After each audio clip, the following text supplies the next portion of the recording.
What's up guys, my name is Mike Rose. I'm a licensed general contractor here in Southern California. And on this video, I'm gonna talk about one of our development projects that we just finished. And I'm gonna go into the ins and outs of how I found the property, how I financed the property, and what goes into possibly doing this if you're interested. So let's get into it.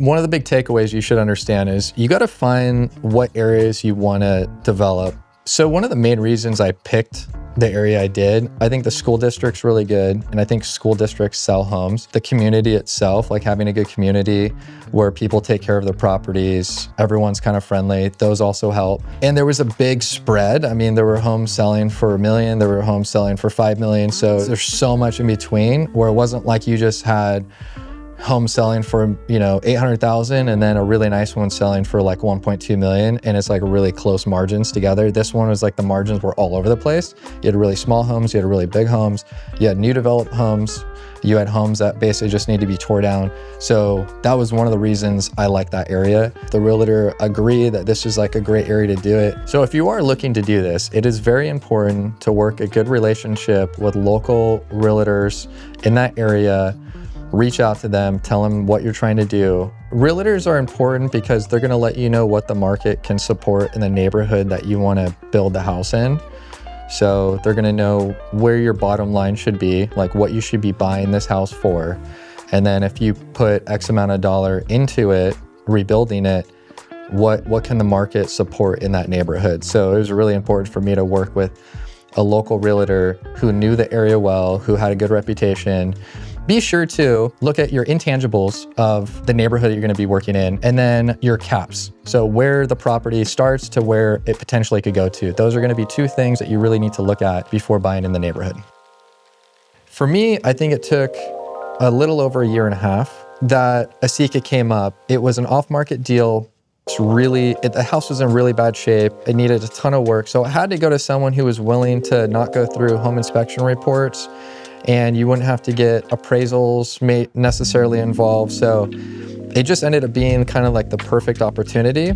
I walked in, I looked at it. For me, it was really like the neighborhood that sold me and then the lot. So we ended up purchasing this house in this neighborhood just outside of Long Beach. This house needed to be completely gutted. The house originally had 4 bedrooms and 2 baths. It had an addition done sometime in the 80s. The existing footprint was around 1,600 square feet. Our goal was to do a complete redesign in the interior and exterior facade. We expected this project to take a total of 9 months to complete. We negotiated on a price that I thought was fair. I bought this house for $1.4 million, which I know it's a lot of money, but in this neighborhood, believe it or not, for a 4-bedroom, 2-bath in this condition, that's just what you're gonna pay. I got a $400,000 budget for renovation. I got closing costs, real estate fees, title, holding costs. All in, I'm probably gonna spend about $600,000 on this property, but if I can sell it for 2.4 million, it's gonna make sense, it's gonna be profitable. Ultimately, it comes down to this. You make all your money on your purchase. Whatever you can get for the house at the very beginning is letting you know what your profit's gonna be later, because you should know relatively, if you're gonna get into this, what your construction costs are gonna be. It's very easy to figure out what your holding cost is gonna be. And then you just kind of extend months on for the unforeseens and stuff like that. So you always want to make sure you know your numbers going into an offer, because sometimes realtors or whoever the homeowner is, they're thinking emotionally about what they think their house is really valued at. But you're there to explain, I have to tear this house down. And to do that, it's gonna cost XYZ. I've been offered other projects or other houses that were off market, and I looked and I was like, well, they're way overpriced. Just because it's off market doesn't mean it's a deal.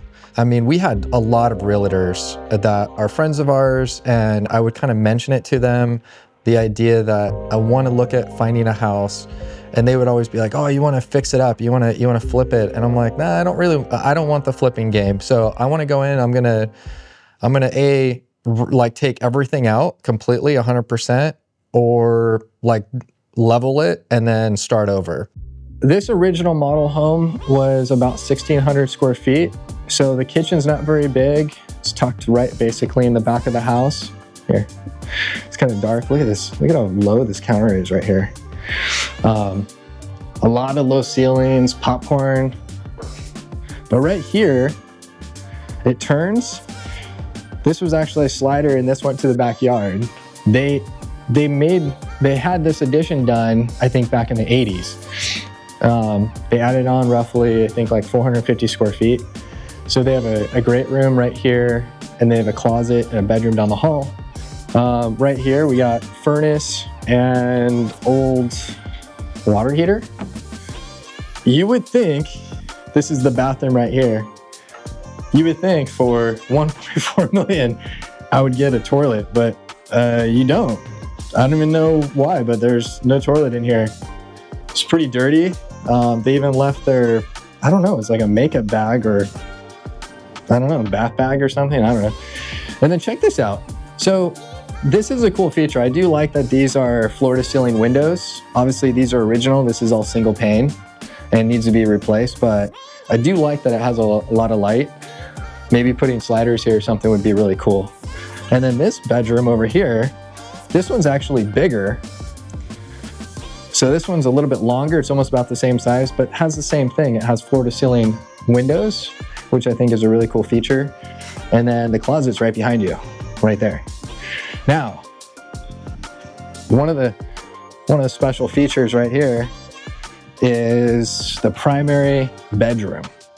It's right next to the front entry, which isn't my favorite. It is a good sized room. It does have a lot of natural light, although it just looks out to the street, which I don't know why, but it bothers me. So I'm not sure what to do about that.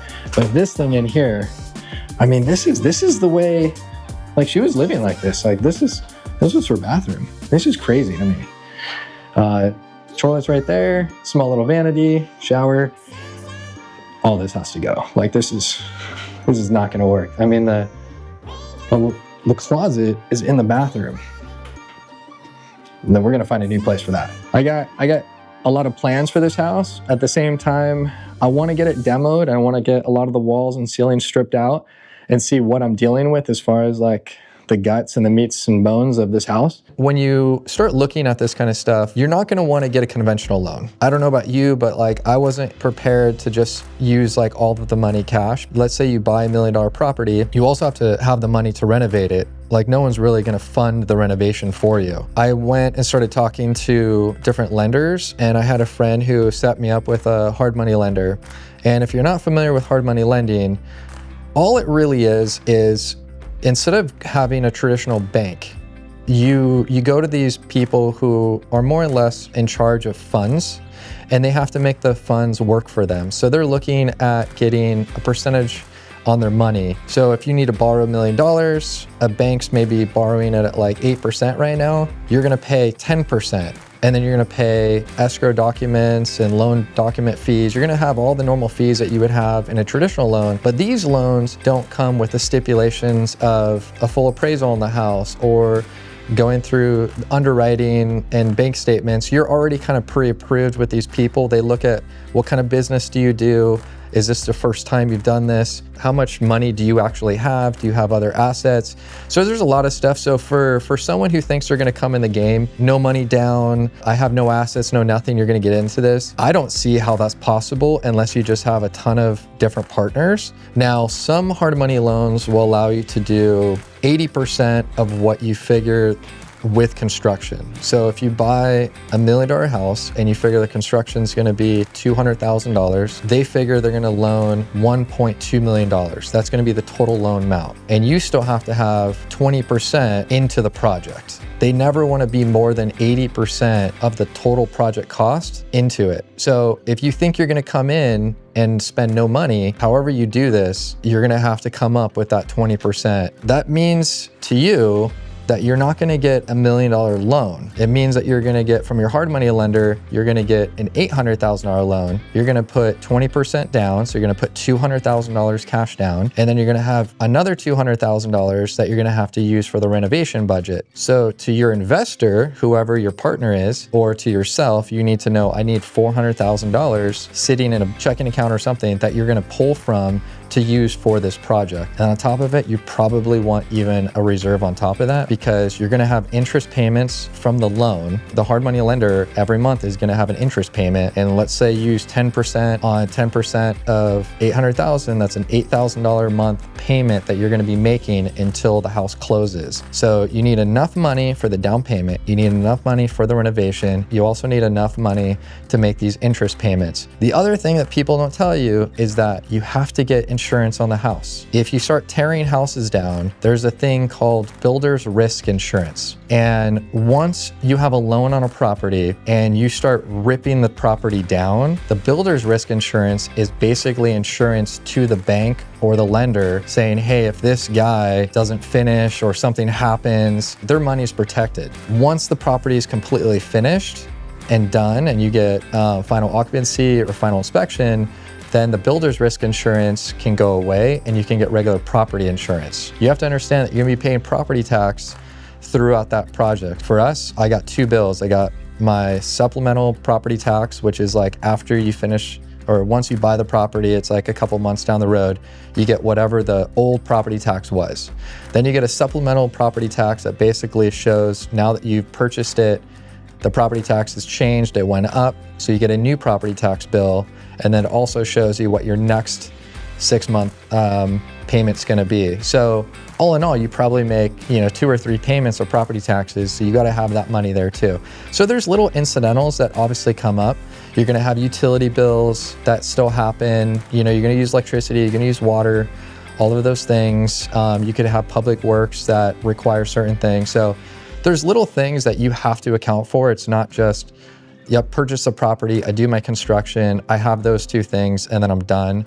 And then of course, you have to hope that the house sells when you want to. So you gotta have contingency to make sure that even once you're finished with the project, you have enough money to make sure you're paying that loan till ever the fact that you're gonna sell this property. Anyone who's thinking about getting into any kind of development projects, understand that you might see a lot of stuff on TikTok and Instagram and YouTube that you don't need any money. You will. I'm telling you that you can get finance and you get partners. Ultimately though, you're still gonna need some of your own capital to be able to fund this project, so be prepared. All right guys, that's it for this video. Hope you guys liked it. Please help us out, hit the thumbs up, give us a like, hit the subscribe button, leave us some comments. In the next video, we're gonna get more into what the construction was for this project and how I got through it. And also, we got some new merch that just dropped. Check it out. Let us know. Casey's been working hard on all the designs. See y'all next video.